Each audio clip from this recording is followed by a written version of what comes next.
April is Child Abuse Prevention Month. The hope here is to bring awareness to the issue and help people know what to do in instances of abuse. Yeah, the Indiana Department of Child Services has been raising awareness all month long with its Pinwheel campaign and other events as well. News 8's Cody Adams spoke with DCS and joins us now with the details. Cody.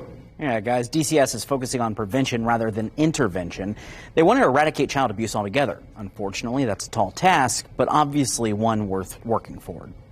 These pinwheels have become commonplace over the years. Every April, courthouse lawns and other businesses create these pinwheel gardens in hopes of bringing light to a dark issue. The pinwheels represent kind of whimsical, right? Childhood. We plant the pinwheels for awareness as well. You know, they blow in the wind. It's a thing that children really like, and it brings us back to children and having that safe childhood. For years, the idea of child welfare has been based on intervention. The Indiana Department of Child Services is pushing to change that to prevention. The child welfare was, developed many, many years ago, and it was developed a lot around the aims of intervening in families' life because a crisis had occurred, abuse had occurred.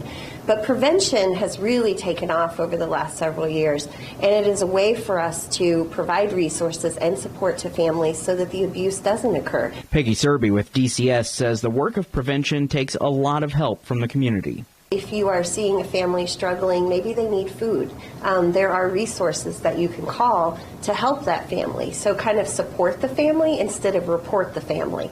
But we all know that there are times where a report does need to be made.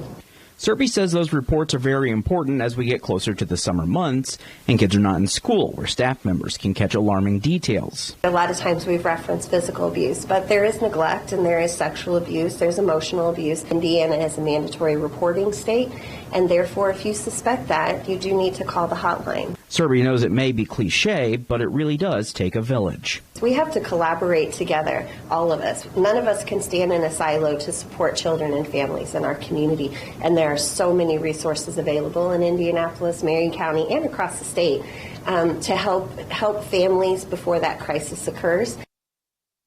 When I was in Serby's office talking with her, I noticed she had a whiteboard marked full of stuff. She walked me through it, telling me about all the events they have planned for the summer, including a family reunification event that's in June and a back-to-school event in July. She says it's their way of being out in the community and working toward that prevention. Cody Adams, Wish TV, wishtv.com, and follow us on Facebook.